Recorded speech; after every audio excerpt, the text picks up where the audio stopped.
sinking feeling in his stomach he felt when he realized his boss was tweeting on his own.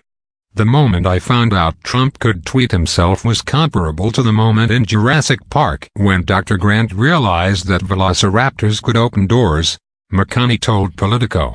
I was like, oh no. Twitter has become Trump's favorite form of communication. He uses it to announce hirings and firings in his White House. He posts policy changes. And he uses the social media platform to rail against his perceived political enemies. Crooked Hillary Clinton, the witch hunt. Special counsel Robert Mueller is conducting with his Russia investigation, and even members of his own cabinet and party often ending his rants with an explanation point.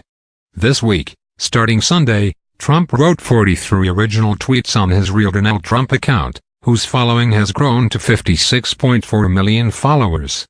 His tweets typically garner retweets in the five figures. McConney, who was the Trump Organization's director of social media from 2011 to 2017, shared with Politico his perspective of Trump's online journey. McConney recalled the day February 5, 2013, that he saw a tweet posted on Real Donald Trump which thanked actress Sherri Shepherd for comments she made about the business mogul during an appearance on ABC's The View. He knew he had not posted the tweet. He queried other members of the social media team and they hadn't posted it either, and that was the moment he realized Trump had figured out Twitter on his own. McConney oversaw the account's evolution from its quiet beginnings when it was established in 2009 to Trump's takeover in 2012. McConney, who was 24 when he took the job, had to work out of the Trump Organization's cafeteria, as the company didn't know what to do with him or where to put him. He had to preach the virtues of social media to the Trump family and push to get the business titan to appreciate its value. Trump, McConney recalled to Politico, was initially skeptical of social media. The business tycoon got his start in the New York tabloids and on network television. That was the area where his comfort lay.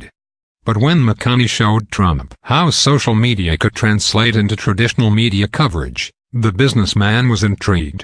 The moment that really sold Trump on the power of the internet was his lunch with former Alaska Governor Sarah Palin in 2011. The two ate pizza together in Manhattan, but most of the media coverage centered on the fact Trump ate his slice with a knife and fork. McConney convinced Trump to record an explanation of his eating technique for a blog post.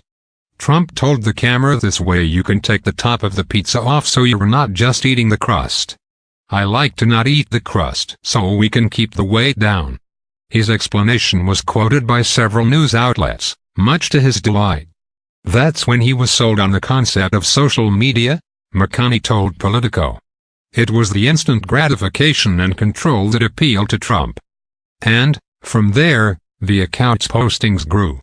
In 2010, before McConney started with Trump, the account had tweeted only 142 times. In 2011, 744 tweets were posted. Initially, Trump stayed true to his old-school roots. He had McConney print out his Twitter mentions and he would handwrite responses for the aide to post online. He would also have McConney print out photos of himself to approve the ones posted to Real Donald Trump. He was very old school back then, McConney told the news website.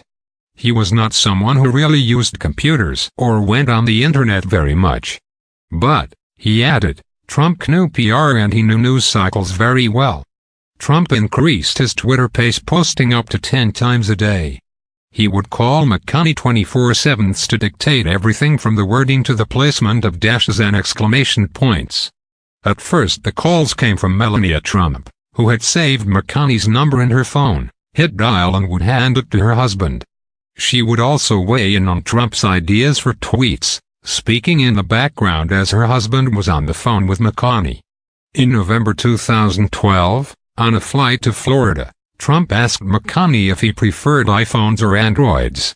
McConney said iPhone, but Trump replied the screens are much bigger on the Android. He soon had his own mobile phone and, in February 2013, began to tweet for himself. The implosion had begun. In 2013, Trump tweeted more than 8,000 times. As for McConney, He continued to advise Trump on social media strategy and did some work on the presidential campaign.